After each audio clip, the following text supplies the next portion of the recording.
everyone, and welcome back to another episode of Behind the Manga. I'm your host, Manga Alerts, joined once again by my co-host, Winter. Bambi, how are we doing tonight? Good, right? Doing good. Have you guys been up to anything new or exciting since the last episode? Winter, starting with you. Any new manga or anime you've been keeping up with? So for manga, well, I'm still reading Summertime Rendering. I just finished Volume 4. I'm about to start Volume 5. And yeah, really enjoying it. I'm very curious to see where the story is about to go now. So yeah, I'm enjoying it a lot. For anime, of course, I gotta mention it. Of course, I watched the first episode of Oshinoko, right? Of course, I was going to. And yeah, no, it was, if you didn't see my posts and stuff about it, 10 out of 10 adaptation. I'm sorry, it's going to be my anime of the season. But I am very cautious to see what they're going to do after that first What episode. about anime of the year? I don't know yet, because this year scheduled, there's Freelance. Freelance is coming out fall. Bleach Part 2. Bleach 1,000 Year Blood War Part 2. Also Undead Unluck. So, like, there's some sort of heavy hitters are out and around. So, like, I don't know yet. But yeah, Oshinoko, that first episode was great. I'm glad that they basically just did the entire prologue as one episode. And I'm looking forward to see how they're going to adapt like the rest of the series. So yeah, I'm looking forward to that. I also, of course, watched The Witch from Mercury. Been watching that, of course, the new season, and of course I watched the premiere for the season premiere for Demon Slayer, which was good. Like the very beginning with the Infinity Castle was like, that was straight up Ufotable, just like, flexing on everybody. That was just straight up them flexing. Then I think other than that, I think there was some other. Oh, I'm still on the fence for like My Home Hero. I don't know if I'm going to continue watching it and or just like read it. Continue reading it. I don't know yet. Oh, but I'm also watching Heavenly Delusion, which I'm really interested in. I'm enjoying it too. Yeah, like Vampy said, probably read My Home Hero. I'm probably not even gonna watch Hell's Paradise. I may just stick to reading it. And good choice. Yeah, I may just read it. Then I'm watching, Cafe Terrace's Goddesses, and it's all right. It's all right. I do think they kind of like washed out the mangaka's art, but yeah. Oh, also watching the Konosuba spinoff. Damn, bro's busy. Yeah, so I guess a little bit. Vampy, what about you? What have you been reading / watching? So I caught up on the second episode of Skip and Loafer today, and then which was good. It's cute. I wish I wish episode 3 was out already. I'm angry. And then after that, I just had extra time, but not enough time to like watch Oshinoko or anything. My roommate was downstairs, so I turned on what is it called? It's called like Birdie. What is it called? Oh, it's Birdie Wing. Yeah, Birdie Wing Girls Golf Story. Did you watch the first season? That's the first season. I watched the first 2 episodes with them, and that is like the craziest fucking show I've seen. Yeah. Like, I was not expecting that. Like, I put it on, my roommate's like, why'd you put this on? Golf is like the most boring sport. And then I was like, shut up. I like how the characters look. Let's see it. Let's see what it's like. Maybe it's good. And then, like, it felt like 10 episodes smashed into the first episode. Literally the most insane fucking shit I've seen. They're like, yeah, she's called, like, Rainbow Bullet Eve. And so, like, whenever she shoots a ball, it's, like, shooting a rainbow through the air, and, like, this metal music or whatever plays in the background. And she straight up, like, they're like, oh man, there's a tree in the middle of it. Why would she shoot straight ahead? It's gonna get stuck. And it just fucking blasts straight through the tree limb and like breaks it in like 1,000 pieces. But like a train goes by and she waits for the train to head through the track and she like shoots the golf ball and it just manages to go through the little crack in the train and then like I think hits a rake or something on the ground that bounces up and then gets it into the hole and like just like crazy shit. I was like, what the fuck is this anime? Like the whole time we were watching it and like the beginning there's like this lady golfing. And all of a sudden, she's like standing in an office, and she's like, "Yeah, old lady, I listen to what you do," and she like, or what you say, or whatever the fuck. She turns around, and me and my roommate are like, "Why did they look exactly the same?" And she takes off a fucking mask because she's like disguised as this woman, no context, and we're just like, "What is going on?" Like, the whole time, we're just like, "What is happening?" It's just like, bam, bam, bam, like random plot twist after plot twist, and then like the most insane golf I've ever seen. I was like, and why does it look so good? Yeah, you should watch it and experience the alerts because it would literally just like dumbfounded us. Like It dumbfounded. Okay, It well, yeah, dumbfounded. it's just like, I almost wish I didn't tell you because like it's probably a lot more shocking if you just watch it without realizing how like insane it's gonna be. Like you're just like, well, oh, it's just gonna be a golf anime. Who gives a fuck? It's the blue lock of golfing, I guess. no fool. Okay. Oh, It's like how okay. you know Blue he's Lock gonna makes watch it soccer now. look insane. Yeah, he's gonna watch it Yeah. now. I'm gonna watch it now. Actually, It's gonna be in his top 10. the shit. Sorry. Something went down the wrong way. Oh damn. Oh my god. Well, Vampy's gone.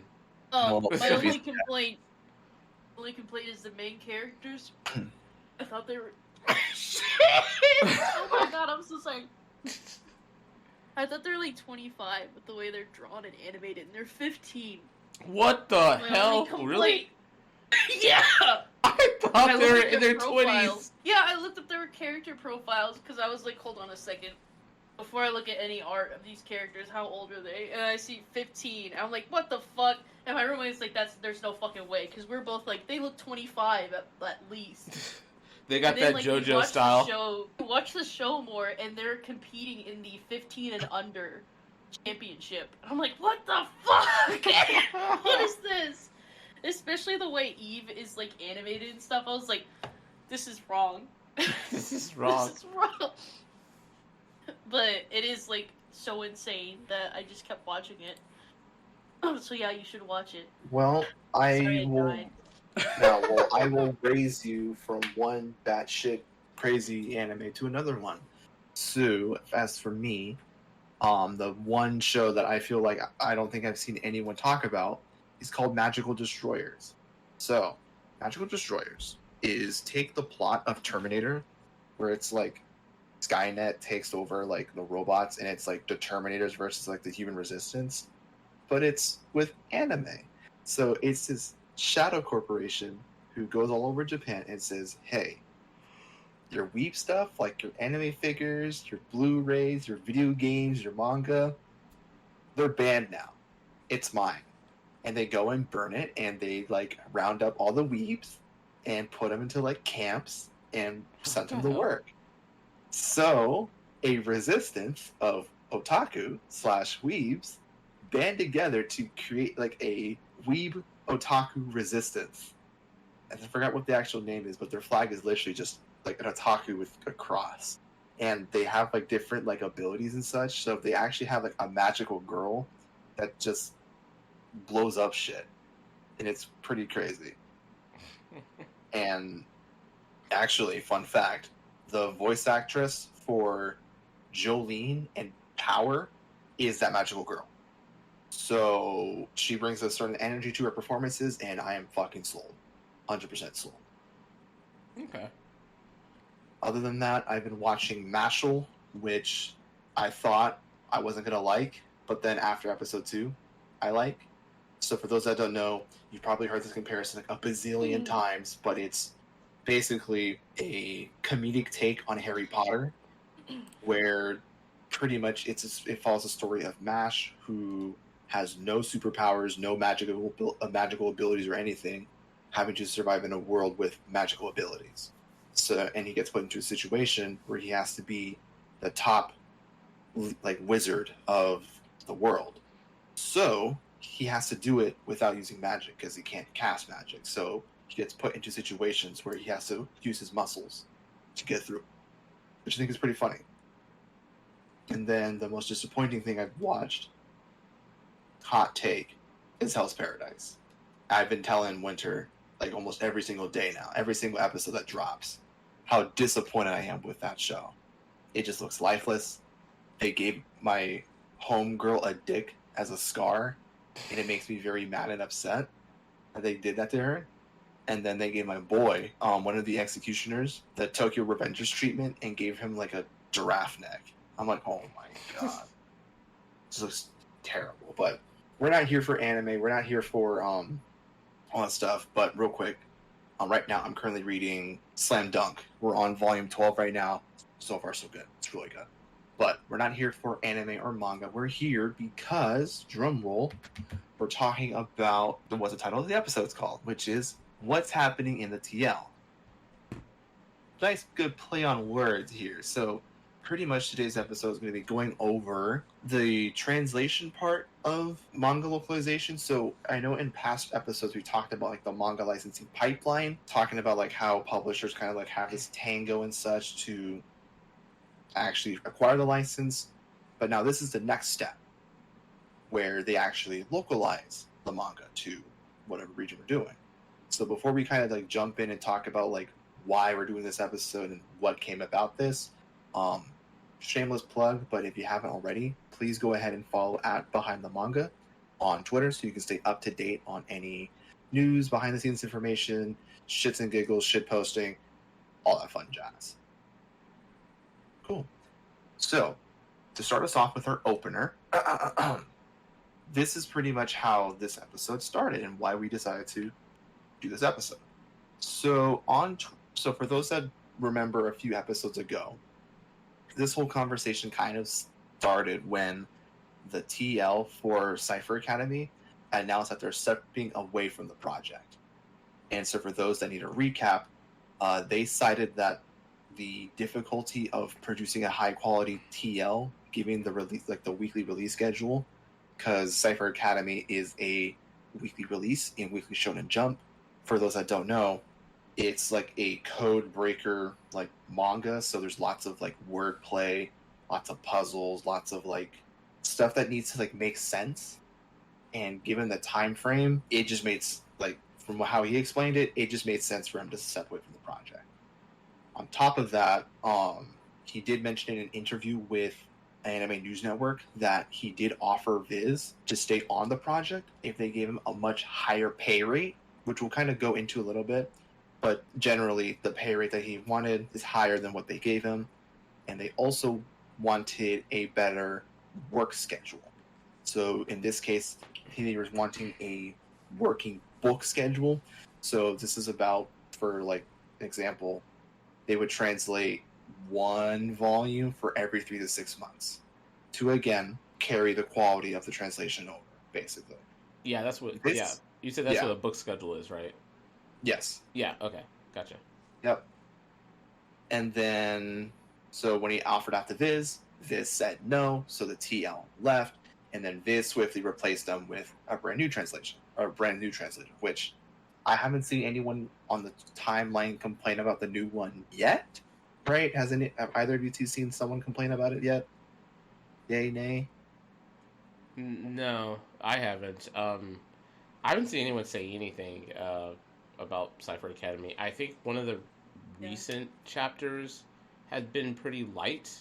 They said it was pretty easy. I saw someone mention that, but I haven't seen anything else. You, Vampy, have you seen anything on your end? Mm-hmm. Okay. Sorry. No, you're good. My throat's still dying from earlier. No, you're good. You're good. So, with that said, that event happened. We covered it in, I think it was Behind the Manga a few weeks ago. It was a while ago, actually. A couple months ago. Yeah, a couple months ago. So, on February 23rd, a Viz editor on Twitter decided to call out the OG like translator and said the following. Heard about the thing, dude quit on the easiest series ever because he wanted his weekends back. Literally the easiest series ever. And I was acting as a translator, fixing things by the end of it to the point I will be giving myself additional translation credits in those volumes. Yeah, that's a very big claim for you to say it's pretty easy. And complete side note, by the way, as we were researching this, we kind of figured out why he said this, but I think it's the way he framed it was just made himself look like an ad. Because in the thread, they were referring to Mission Yuzakura family, which, Winter, correct me if I'm wrong, the original TL for Cypher Academy did work on Mission Yuzakura family, correct? Yes, that was the first one, and then he quit the Mission Yuzakura family. And the reason, though, is because he would, and we were going to talk about it later, but he would receive the raw copies of the work on Saturday, and then he needed to be done by Sunday, right? Because that's when the new chapter would come out in English. Yeah. So he had that turnaround, so he lost his weekends. He wasn't just, here it is, I have the raws, I'm just going to sit around and not do anything until, like, the deadline. It was that Viz, or Shueisha, or Viz, or whoever, was sending him the raws at the last minute and expected him to have it done by that following day, so he had to work on his weekends. So, yeah, that's a process issue on, his publisher, right? Or the publisher, right? Like, either if it's Shueisha who's giving it to him or Viz. One of those two, that is the problem there. And that's why he quit Mission Yuzakura family. And then he got Cypher Academy. And, yeah, then the rest of it is what you said. Yep. But again, as we were like going through this and everything, we found this tweet because so to kind of fast forward on how we found this tweet, fast forward to like 4 days ago on April 12th, Circana, which for those that don't know, it's basically NPD Bookscan, but they got acquired, so now they're referred to as Circana, released an infographic showing that manga sales in the US have like quadrupled since 2019. So it originally was sitting at 5.5 million, and as of 2022, sits at 28.4 million. They cited that in comparison, this growth is 27 times faster than the total book print market, which is insane. And another TL quote retweeted this infographic and brought up the Viz editor who said this, and that's how we found the tweet. But in that thread that he brought up, he said the following. It's crazy how much of a massive jump in profits manga has seen, and yet my peers translating and lettering at Kodansha, 7Seas, J Novel Club, Yen Press, and Viz are getting burnt out because the pay rates for freelancers are totally stagnant, or in some cases, decreasing. To continue, some publishers are getting more and more demanding with what they want from their freelancers in order to compete with each other, but few are willing to match those requests to their rates. With higher cost of living, freelancers spend more time on work that's less and less worth it. Which, again, throughout the thread, he brought up that Viz editor who was saying earlier, oh, well, it's just super easy and blah, blah, blah, and all this other stuff. But fails to, like, see the, the work-life balance part of it. Which, that whole thread kind of sparked discussion on like, the translation Twitter community, and there's lots of insightful information that we felt like should be compiled, and we're going to kind of discuss today on today's episode, and hopefully it won't be 3 hours long. Maybe. Well, I mean, whoever's listening, or like for a previous episode, I mean, at least we split it into two different. We split that previous one that was like 3.5 hours. Sorry, no, 3 hours long. Into two episodes, but yeah. There you go. A win is a win. Yep. I don't think this one will be 3 hours. No. I'm hoping this is not 3 hours. Neither am I. Jesus Christ.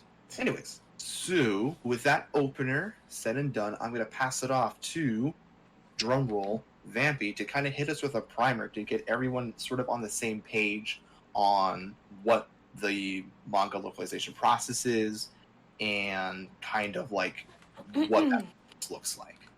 Take it away, Vampy. Alright, 1 second. I'm like adding something real quick. Ooh. Don't worry, I'll stall for time. So pretty much, we kind of all came across this on Twitter, and we kind of talked about it a little bit, and then usually, so behind the scenes, whenever we have like, we don't have like a certain like list of topics we want to talk about. Some of this stuff just comes naturally, and so this is like one of those ones where we saw on Twitter, we all really really liked like the discussion that was happening, and who was it that brought up the idea? Was it you, Winter? That was first? me. Oh, Yeah. you did? Okay. And then I know Vampy was like, "Oh yeah, this would be really cool to talk about. Like this would be really cool." And then next thing you know, here we are talking about it. Yep. And yeah, and it was because it was like, I know it was blowing up my feed, but it was really interesting because it's like this was a like peeking behind the looking glass kind of thing, and everything, and seeing that, oh well, even though translators are like, there are translators who work at these bigger publishers, like they're not, like, we all thought maybe Titan Comics was like kind of an outlier in that sense, right? Where because Titan Comics was like, hey, will you pay, like, translate or letter or whatever like that for like $1 a page? And people are like, no, we're basically doing this for free. And so they're like, all right, we'll just do it ourselves. So like, Okay. yeah, so basically we thought like Titan Comics was like the only one who was like really not treating, I guess, freelancers or whatever well in terms of like financial compensation, but no, it's a giant industry wide issue.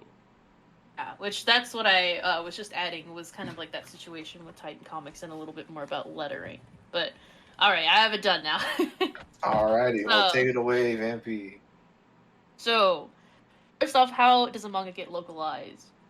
In the licensing tango, I guess Winter wrote that, between the I Japanese... wrote that, actually. Yeah, Oh, you wrote that, okay. When the licensing tango between the Japanese publisher and the regional publisher finalized, the localization process begins. This is the workflow that everyone goes through when something is being made locally accessible. For example, language packs in video games, translating song lyrics from different countries, etc. First step is to translate the media that's been required. In this case, almost all manga is translated from Japanese to English, although it's not done in businesses, but some people may know of some groups that will translate a manga that has been translated into, say, like Chinese or Spanish, and then translate that into English. Yeah. But yeah, that's not done in professional places, but yeah, always important to do directly from Japanese to English. To do this, publishers can either have their own in-house team perform the translation, or they contract out a freelancer to do it for them. In the contract, which we'll touch on next, they negotiate out deadlines, pay rates, which is pay per page or pay per volume, etc. Once an agreement is met, then the translation begins through a first draft. Once the first draft is done, it goes to the wonderful world of editing. This includes rereading each page and making sure the translation makes sense, and they change any key terms. The part I was adding to is the next step, which is lettering and redrawing, etc. So there is a letterer that I've talked to several times with about her job, and she told me that when it comes to how her job specifically works, because of course each publisher can be a little bit different, specifically dealing with the past situation at Titan Manga, I had asked her kind of like about re-lettering and things like that. And she said at her job, they don't typically letter something without a translation being done first. And that she would charge a company for re-lettering a whole book, which is what happens when they keep making changes after. And she said, we might get files before a translation is done, but with those, we usually start cleaning / redraw / prepping for sound effects / layout prep if it's needed, and we won't start actual lettering yet. So you can kind of get an idea of where the process starts. And she said for lettering older series, she said basically if like a series gets many chances to get like a sort of special re-release in Japan, the chances are that they digitally redid the text, not the handwritten bits. But manga that hasn't got any sort of special re-release edition that was published in the first decade of 2000 are likely to be flattened. And that's extra work for publishers now to release in English.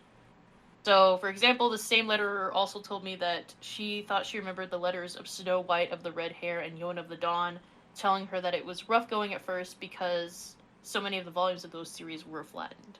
So I have a question. What do they mean by flatten?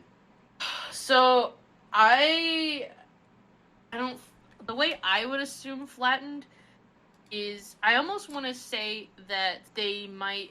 Because the way I'm thinking of it was like a Photoshop file where you have layers, and you can go in those layers and edit them.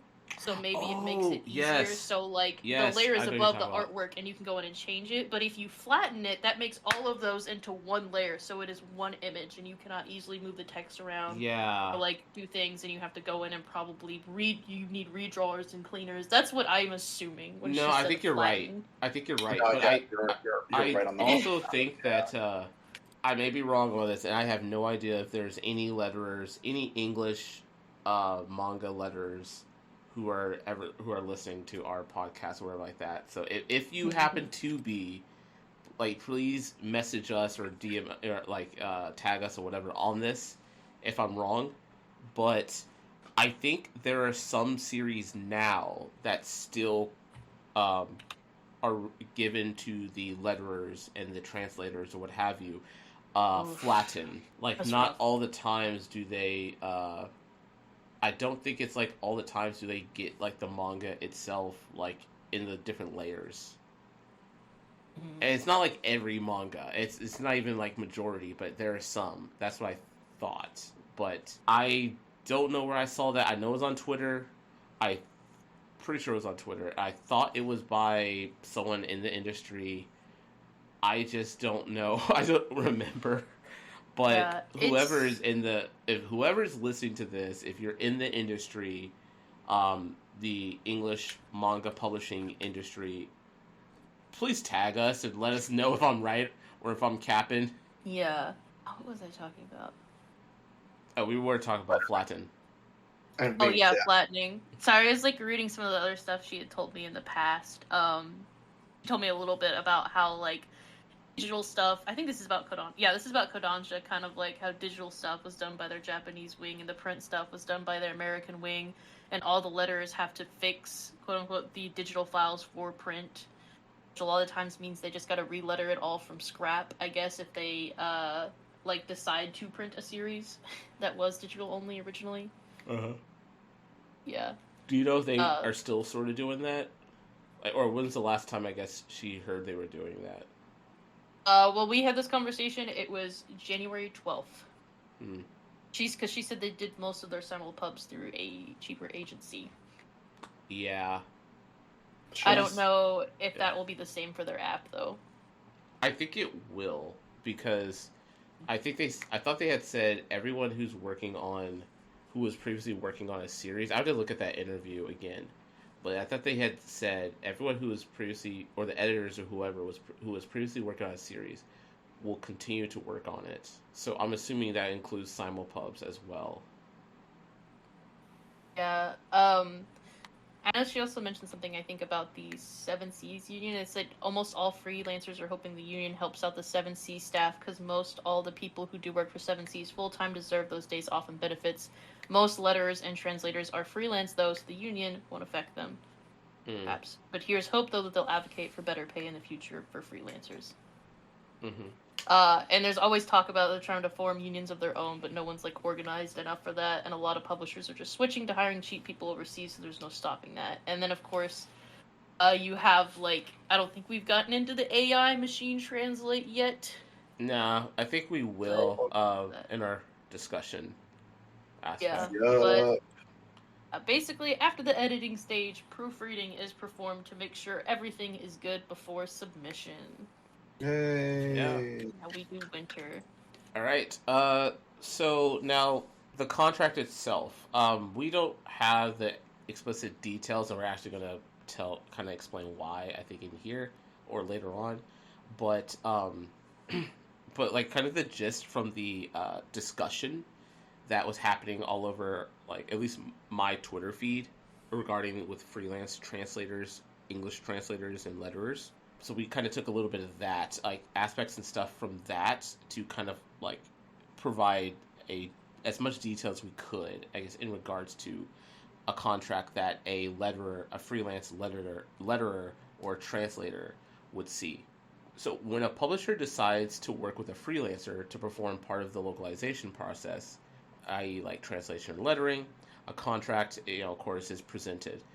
So while each publisher's contract is different, they generally lay out the terms for the following: expectation, pay rate, and deadlines. So now, expectations. Generally, it's what the person will be working on. Possibly a synopsis of the story, and maybe how many pages the work will have. So we're gonna kind of backtrack a little bit and bring up our good friend Cypher Academy. So when the person Kumar, he was the original like translator on Cypher Academy. When he was assigned to work on it, I'm guessing they probably gave him a synopsis. Hey, this is what it's about.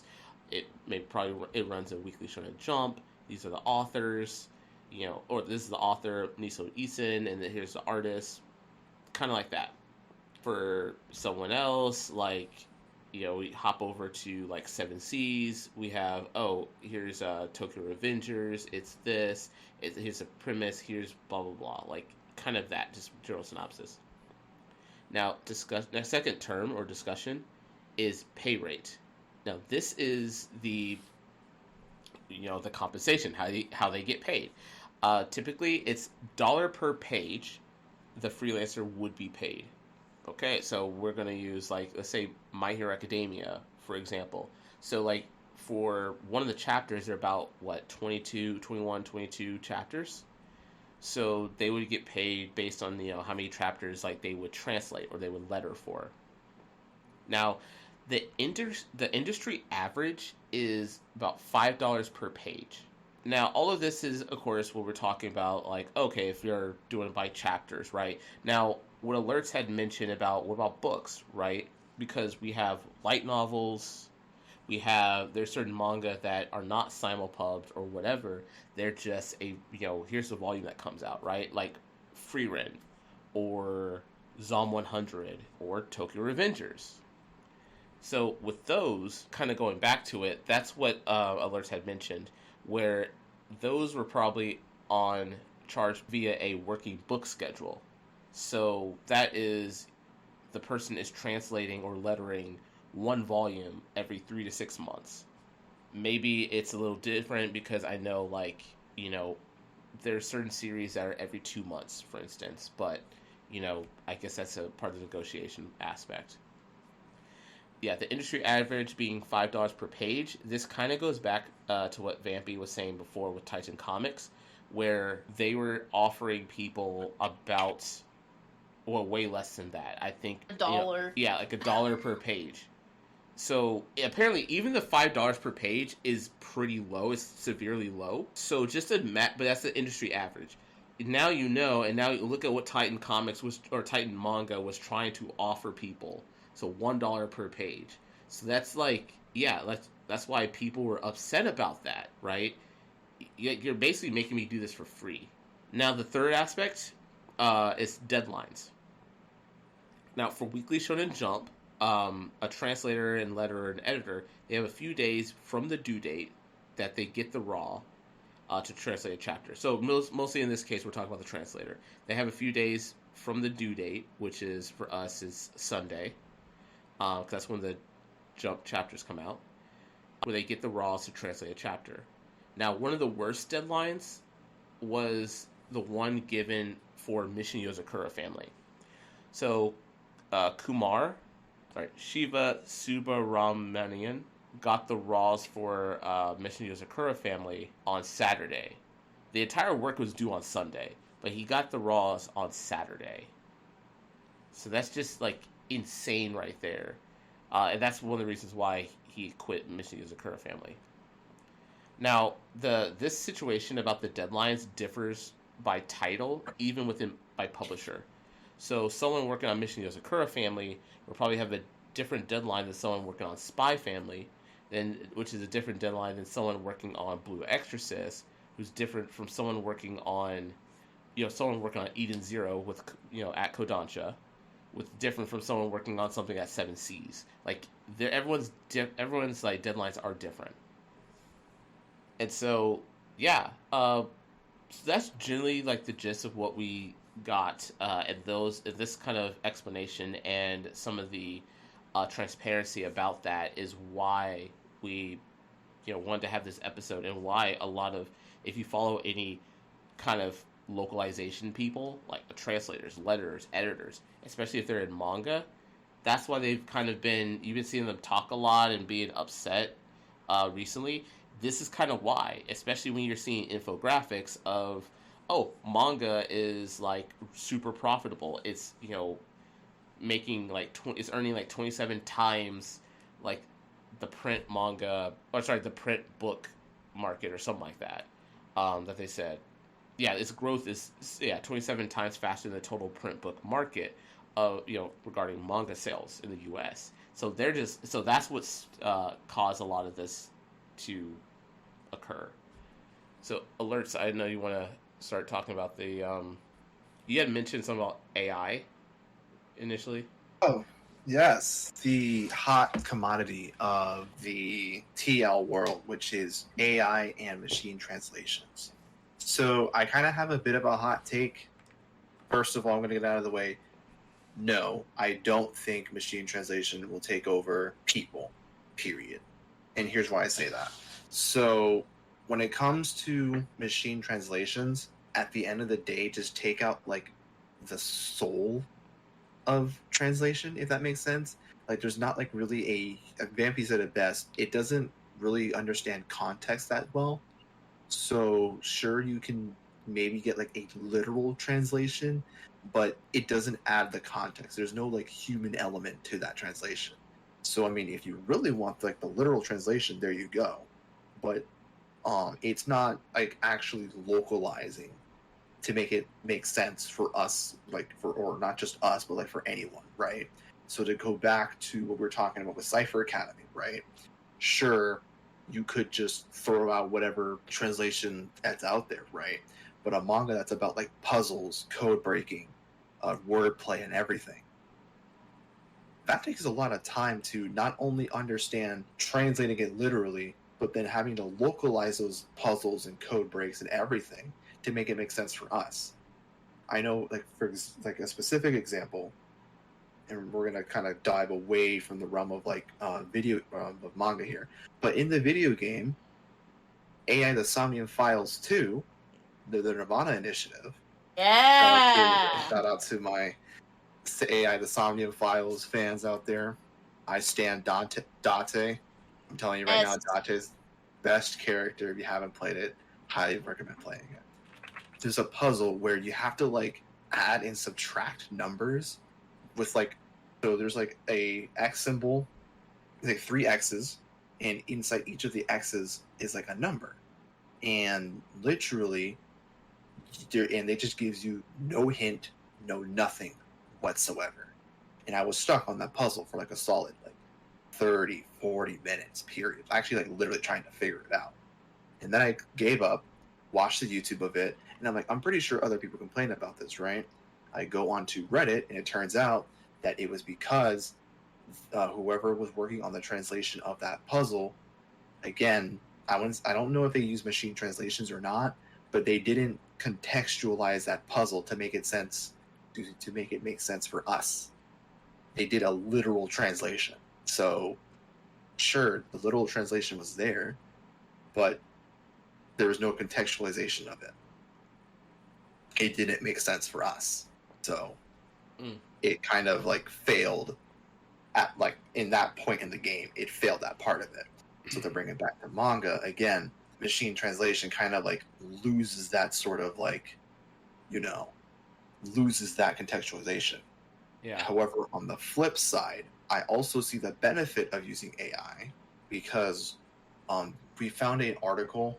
It doesn't say who wrote it, but there was someone who kind of detailed out like their personal workflow of how they go through and translate and letter manga. And in one of the parts, it mentions through the gap between the first draft and second draft, where they do the first draft, they do everything, take notes, highlight sentences that don't make sense, checking up on like sound effects, making sure like all like the stuff is really good to go. Mm-hmm. But then they take a break, like an actual like mental break, to give their brains like a refresh and a set, to then go back to it and see, okay, let's see if what I did the first time around makes sense. With AI, I feel like it can provide that like second set of eyes right there on the spot, and can kind of give like people, you know, an easy like, hey, does this such and such translation make sense?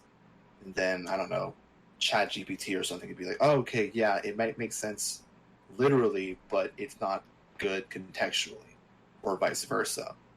Because in the breakdown, it talks about like kind of like that balancing act between, okay, do we go with a literal translation or do we go with a like contextualized local translation? And kind of find the right balancing act between every single thing. And I feel like having that as a tool to help translators come up with like that better balancing act can help. But again, notice how I'm referring to it as a tool, not as a replacement. Because at the end of the day, like I said, you can't replace that human element. You can't. You absolutely can't. Especially with like, you know, with the intricacies and like all the different like stories that are out there. It's hard to like experience and truly like, I guess, feel the emotions the author wants you to like experience and feel in some of those moments if it's done through a machine translation. Because I feel like those emotions will be lost. Those like impactful moments will be lost. Like where, I don't know, imagine when, spoiler alert, when Luke Skywalker finds out that Darth Vader is his dad, and that impactful moment. The dialogue that was used to convey the emotions of like Luke finding out like Darth Vader is his dad. Imagine if that was machine translated. That would take away everything that like impactful scene had. Like everything. So that's what I have to say about AI and machine learning. What are your guys' thoughts on that? Winter, I'll start with you. What you got?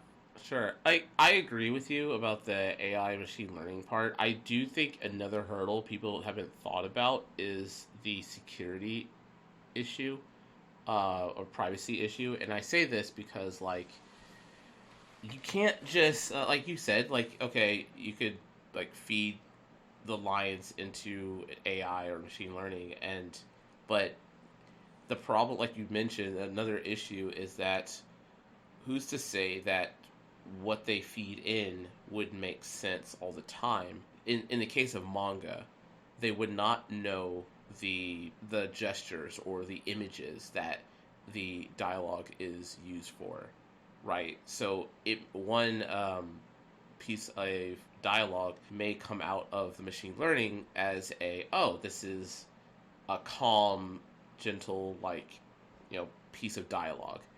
But in actuality, it's more aggressive. It's actually aggressive, and it's supposed to be said aggressively, but you wouldn't know that because, or the machine learning or ChatGPT or Bard or whatever wouldn't know that because they're not getting the images that the dialogue is for.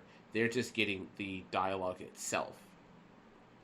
So that's like one of the things. Now it's like, okay, well, let's say Viz is like, yeah, okay, sure, like we'll use ChatGPT for that, or we'll use Bard. That's Google's thing. We'll just use that, or what Microsoft is doing. One of those, right? We'll just do that. We'll just upload the images, there, and have them use it like that way. Well, then the problem now is, well, once you do that, these things are kind of open source, especially ChatGPT. So now, yeah, if you get like let's just say we got the new chapter of like Chainsaw Man, the one that's coming out like this week, or we get like a new chapter, like an unreleased chapter of like JJK that's going to come out next Sunday or something like that. Well, I could put that image into like ChatGPT or whatever AI machine learning software and put the language in there. Cool, but now that image is being stored. Now that image has also been copied and saved into a general open source or a general open application. So you're gonna have to like handle that, right? You're gonna have to deal with that. So okay, that means that you're gonna have your own private copy or version of one of the machine learning things, which is fine. But then that means that if you see similar patterns, if Shueisha and Kodansha, or Viz and Kodansha USA have similar patterns in terms of like the character like looks and gestures and stuff, well, you wouldn't really know because it can't be shared. So the accuracy kind of goes down as well. It's just, long story short, there's a security hurdle that also comes with using machine learning.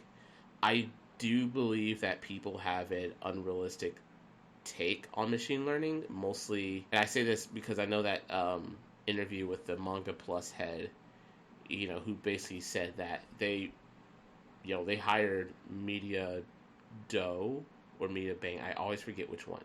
One of them, I think it was Media Doe, for Manga Plus translations.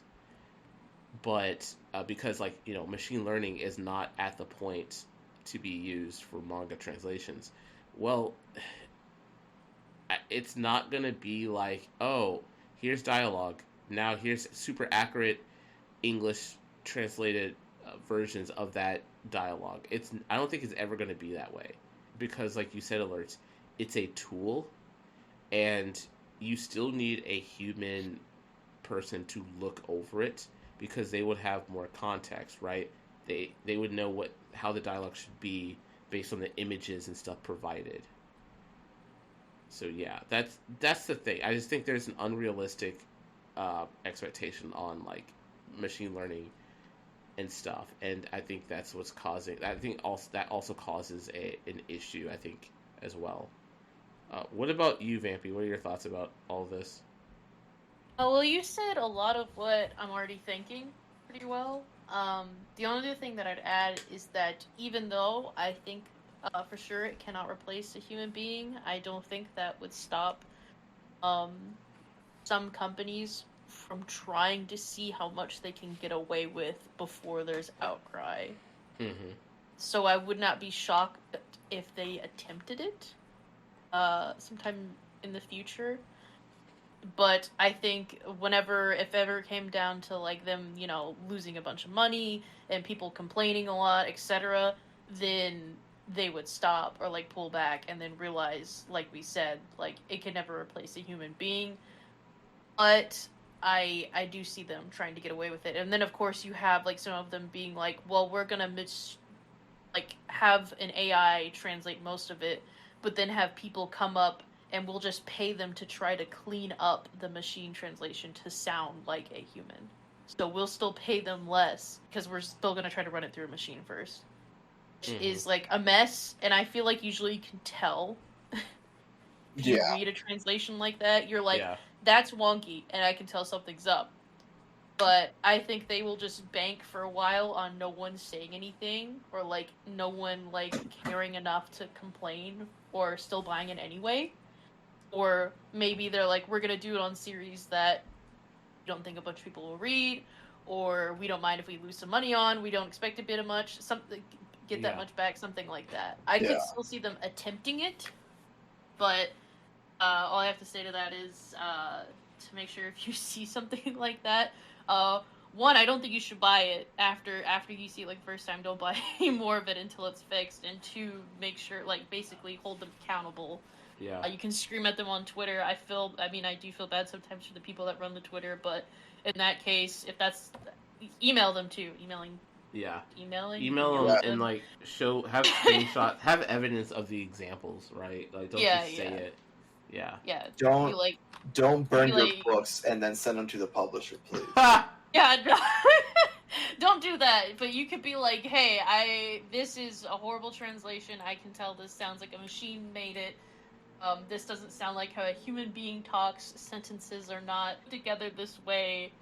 I'm ashamed of the company. Like you could be like, I am ashamed of this company that I have. Like you could be like, I have been buying from this company for years, and if this is how it's gonna be, then I will never buy another thing. I'm gonna put it on Twitter, something like that. Like get them scared.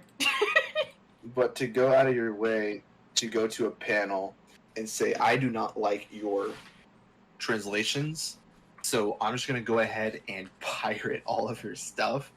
That's not gonna work. Nah. Like, it's like, okay, if that's how you really, really, really feel, that's like a respect, like that's for you. But that's not what's going to get these publishers to change their ways, right? Because at the end of the day, these are people behind these accounts, right? These are individuals who are here for a job, right? And as we kind of said before, it's a balancing act between, okay, do we take the literal translation of Japanese or do we localize it? What's the right balance for it to make sense? And sometimes some of those decisions do come from the translator. Other times it comes from higher ups. We don't know because we don't have access to that information. Yeah. Even though, like, we would like to, they're probably under NDA, so they can't say anything. All we can do is just guess on, like, what could be what's going on behind the scenes. Mine is more for, like, if it's machine translating, you can tell, but regular viewing, I'm usually a lot more, like, lax about that, unless it's just, like, whoa, what happened? Like in Otome video games, they have been known for getting some sloppy English releases. Yeah. To the point that they have to be patched. I think there was one game that I think even some of the fans took it upon themselves to make like a patch or like retranslate part of the game and then give it to the game company or something like that. Something like that happened, and they're like, we should not have to do that. Yeah.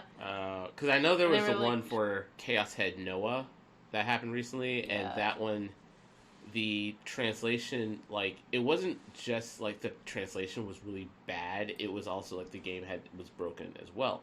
But the translation was bad, and that was like the only time I've seen fan translators and official translators come together to call out the translator on that game, because that was the guy who straight up said, like, I don't want to work on this game. I don't like this. And like basically said, I'm going to give a crap job, like a really shitty job. He did a poor translation because he was like, this guy, the main character is like kind of like a terminally online edgelord, and I don't like that, and no one talks like that.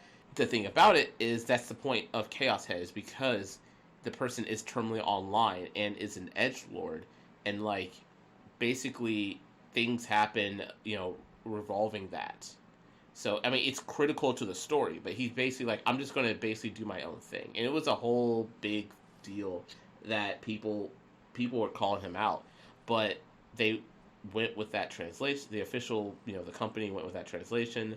That's why there's a fan translation out that improves, by, 10 or 20 fold. Like, it's really... I haven't played it yet, but... everyone said the translation is great. And a lot of people were waiting for the fan translation to finish, to be complete and released, before actually buying the game. And even the publisher is aware of the fan translation, too. That's crazy. Yeah. In Ultimate Games and stuff, it was like... You could tell it wasn't just, like, the translator's, like, choice or whatever. It was, there was a lot of misspelling mistakes and things like that. And I think... what I had read in pieces is that they will get sentences or like small paragraphs or anything, and they'll get them out of context and have to translate them in pieces, and that's why it can sometimes be a mess after it gets translated and not make any sense, because they're, like we said with machines, if you don't get the full context, it makes it hard. Imagine being a human being and still you're like, what's the context for this? I'm just getting a sentence at a time here. I guess it's like, that's a mess. People are still interested in like games in translation. They should read up on the translation of Xenogears. That's a pretty interesting story. Do you have a link to that? It's on the wiki page, but I actually watched like a whole like YouTube little documentary about the creation of Xenogears, and it's really fascinating. Do you also have a link to that? I can send it to you. I sent the Okay. wiki page if you go down to development. But yeah, there was like it was a. I believe you. Task. I actually want to like watch that. Yeah, I think it was like that game was like one of the first times where it's like killing God was like a big thing in the game, and it wasn't really approached, I guess, in the West before that, or at least in the U.S. And so Square had announced that Xenogears may not have come out in the U.S. due to sensitive religious issues, is what they called it. Mm-hmm. So, and then like due to all the scientific concepts and philosophies, it was really hard. And like he came into contact with it because its previously assigned translators quit or asked for reassignment due to its challenge. The biggest issue was with the multiple religious references and the concept of the end of killing God, which need to be adjusted so that it remain faithful to the original premise while stepping around some content that might offend. Dang. So like it was a lot. Yeah, the creation of like Xenogears is insane. And if anybody likes reading or like watching stuff about like development and stuff, should watch it or learn more about it. Yeah. Well, there we go. I guess the next thing is I'm pretty sure I'm gonna guess everyone's kind of on the same page with this one, but I know Winter, you brought this up earlier. But what are our thoughts about just these companies raising the pay, just the pay scale period? Sorry. Winter. I'll start with you. No. Start with Vampy. Okay, Vampy. What are your thoughts on raising the pay scale? As in like Square Enix like paying people more? No, that's not just specifically not specifically Square Enix paying people more, but just all across the board, just for like the freelance, freelance and not just freelance, but also like all translators and editors and letters. I mean, I'm always like that. I've always been on that side. I'm just saying. I would say ideal society for me is I would exchange all billionaires and millionaires not existing in exchange for everybody having, like a livable income. Yeah. As in, there shouldn't be any insanely wealthy people sitting on a bunch of money while all the people that are actually doing the work for them, they see this as a job that they love doing it, and that's why they do it, is because they generally enjoy this and it means a lot to them, but they know that they're not going to be able to stay at these jobs for long, or it's like Kamiki, it's a meat grinder. They use you and then throw you out, and you have to move on to something else because you can't survive on it for long. I mean, yeah, it shouldn't be that way, and especially if we want manga to continue to, grow and in popularity and stuff, we want the quality of our series to live up to, I guess, like the hype. You don't want to start releasing series with crappy translation, terrible lettering, things like that. I mean, you want to keep up with the times and stuff too. Because I mean, sometimes I look at like lettering in older manga, you can tell like even though it's just fonts, it feels outdated compared to today. And then there's some manga where even though it's older, it looks incredible, way better than every other manga almost that was released around the same time. Like some of the old releases of X are insanely good in lettering. So yeah, I do think these are like really important jobs that people should, I think people should be paid a living wage regardless. But I mean, yeah, if you want manga to continue to do well and have a quality product, then definitely yes, because you're going through all these people and people are having to leave or move to different, maybe move away from manga to, novels or whatever else. Some other, I guess, subset of translation or lettering, etc., then I feel like you're gonna have like a smaller workforce in the future because they're gonna tell everybody else that's coming in like, hey, this job sucks, you're not gonna get paid much for it, do something else. Well, it seems like many of them kind of do that already, or they kind of do that already, but it's just like, that's where the thing of like, well, I'm doing it as a passion comes in. But I think, and this is going to be my hot take, I think how some in the industry treat their quote-unquote passion is where I have a problem, because some of the employees, like some of the translators or editors or letterers, they do post it as, hey, this is my passion, or this is my passion, is why I took this, but also imply you should be grateful I'm doing that. And which is kind of where it's like, okay, that's we shouldn't be grateful for that. Like, this is a, yeah, like, it's cool that you're following your passion. This is your passion, but we shouldn't be like thanking you or feeling like that you're owed this kind of thing. But with that being said, I do think that, yes, the page rates and stuff should go higher. Should be higher. I do think that they are kind of generally getting screwed based on what I'm seeing here. Like what we talked about, what we saw. I do kind of feel like, yeah, they are kind of getting screwed, and especially if some publishers, looking at you, Square Enix USA, who like raised your books. I understand you sort of raised your books due to paper cost, but you're probably, but like, here's the thing. I mean, you could probably, I don't know, this is going to be definitely a hot take. You could probably raise it a little bit more if it allows you to pay your localization teams, right? Like your translators, your letters, your editors, more money. Like, that's going to be a very hot take, but this is not just for Square Enix. It's for, I say, any English manga publisher. Like, if you could, like, that's the thing. Like, if you could pay them if you could pay them better by raising the price of manga by like maybe $2 or $3 or something like that, then I'm okay with that. Yeah, like for me, it's like if we're like 100% sure the pay or like the price increase is going towards better pay, I wouldn't have a problem. Yeah. But if it's just for the like sake of doing it just because, I mean, granted, in an ideal world, I would like for our price of goods to stay the same, while the higher ups get a lower cut, while the the people who actually do the grunt work get a paid raise. Again, super ideal world situation, whatever. But we all know, like, this is the real world. Money is king. All this other stuff.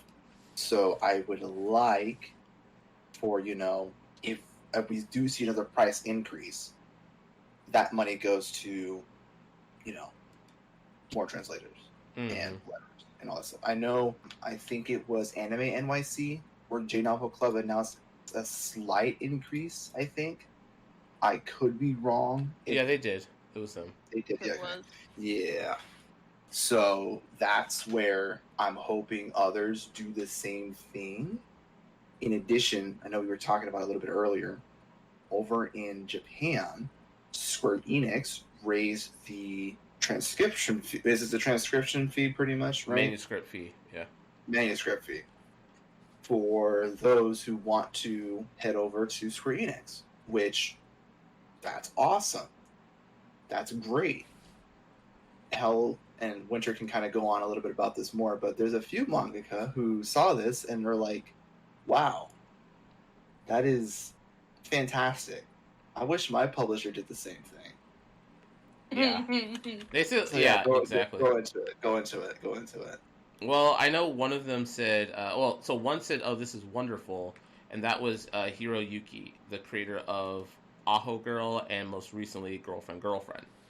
Another mangaka who said, I hope others in the industry start doing this, is I don't know her name, but I know her like Twitter handle is Sho Ichikawa, or Ichikawa Sho, yeah.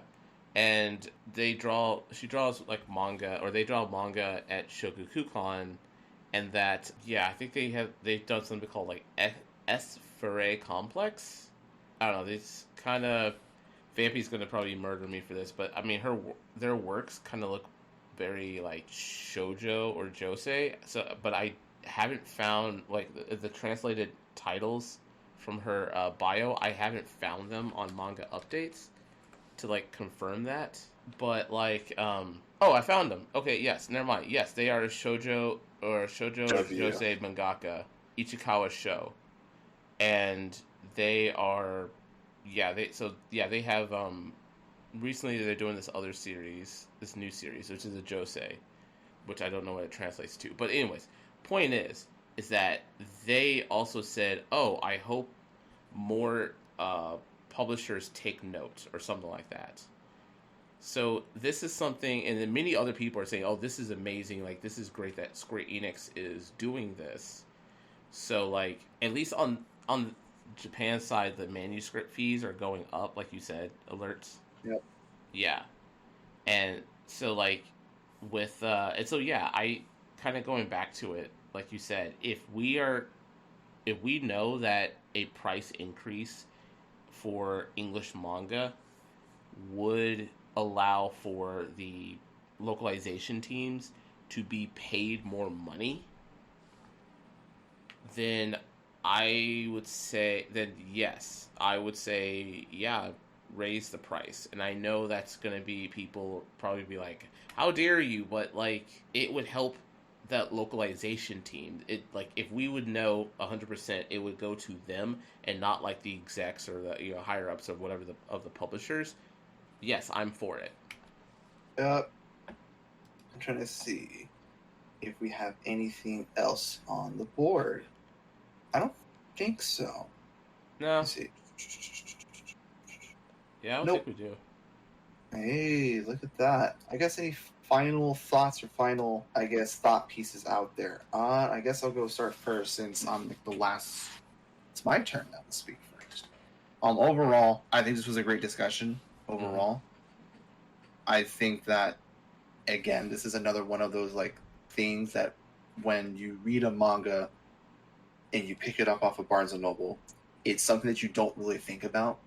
Same, like, for example, how did that license even get there in the first place? Now we're on the next step where it's like, okay, so how did that manga get localized to us? Or not, but not just us, but everywhere. That's something that I feel like should be talked about a lot more, on about like the same level as how can we get the manga that we like licensed in our country or licensed locally. You know, I feel like both should be up there on the conversation. I also think too is that we need to like kind of in a way figure out as a community a way to like highlight these individuals more. I know some of them go out of their way to promote themselves. So I know Brandon, who's done the Hunters Guild Red Hood, has been doing that a lot, and David, who did Undead Unlock, is another good one. Kaiju number 8 as well. And Kaiju number 8. I think they both work on Kaiju number 8 together. I think so, yes. Yeah. And then there is Zach, who works a lot with Dark Horse. So Zach I know Davison. He's done. Who's worked on like stuff like Cat Plus Gamer. And I did find out at Anime Boston that yes, you are supposed to pronounce the plus. It's not like Hunter x Hunter or Spy Family. It's supposed to be named Cat Plus Gamer. So there you go. Mm-hmm. But just seeing him actually make his way to come out and then having his own like little booth. I didn't get a chance to like actually meet him in person, but I know a few of my mutuals did, and from what they told me, he was great, awesome, and getting like his signature right then and there, I feel like we should have a lot more of a push for those types. So just that you know, they can be kind of like on the same level as like voice actors. You know, like how we have like in anime conventions, you have like a dedicated like section of like voice actors who voice different anime and such. I feel like we should have the same thing, but for like letterers and translators and such, to kind of like, you know, take photos, autographs, and get some insight on, like, you know, what was the behind the scenes as to, oh, why did you make this, or what decision made you choose this line for this character? Like, what was the thought process behind this? I think that's pretty cool. So we'll see. Winter, what are your final thoughts? I think someone had mentioned this. I don't know if it was Sarah Lindsley or it was someone else who mentioned like one of the solutions, and this was I was thinking as a solution, is to unionize. And it's like I know Seven Seas did, but that's just one union group, and that's really just for one publisher.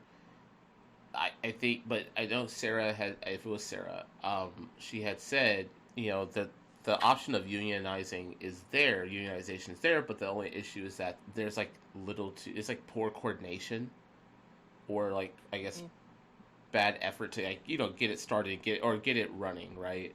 So that's where, like, the flaw in that. But, like, really, if, from what has been said, if all of you are, you all kind of have the inkling that you're getting screwed. Except for a surprise, actually, I think they said the Yin Press actually pays pretty well. But if majority of you are getting screwed at various other publishers, you cannot legally talk about how much, your rates are, your pay rates are, which apparently that's it. It's an NDA. It's hidden behind an NDA. Yeah, you can't talk about that. Okay, it's part of an NDA. To me, that sounds like y'all need to unionize. It's not by company. Make it like the SAG, like Screen Actors Guild, or the Writers Guild, like for movies and games, and no, mostly like for movies and stuff. Make it like just one giant one, not just like, oh, here's my union for Seven Seas, here's my union for Viz, here's my union for Kodansha. No, like have one giant union. And yeah, it's going to be some work, but it's something that if you want these changes done across the board in your industry, you're gonna need to have a union to make this happen, because these publishers are not going to do it out of the goodness of their hearts. I'm sorry, they're not. It would be nice if they did, but they're not. And so I think this is what you'll have to do. Some other people, there's some other suggestions about going to like independent publishers, which is fine because you have more leeway for negotiations, but like you may not get that. They may not be able to hire everyone on. So there's also that. But I would say my opinion is the union approach should be the one that they should do. Yep. Vampy, any final thoughts?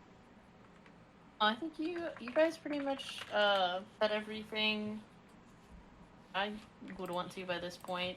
I don't have anything else to say other than you can pay your workers. Right. I mean, you're right. Yeah. It's facts. Yeah. Like, your workers respect the people who, do quality work and bring us these manga, and I agree with Alert saying that they should be highlighted more and credited better and such. Mm-hmm. But, yeah. Alrighty, y'all. Well, Winter, what's the timestamp? Oh, we are at like an hour and 19 minutes. Oh shit! Look at that. But, we made do with our promise. Hey. Exactly.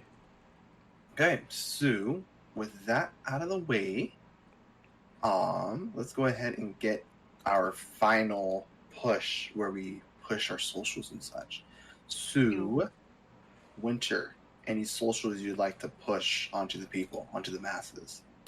Winter Venom 91, just that account, and yeah, that's it. Alrighty. Vampy, any accounts like to push?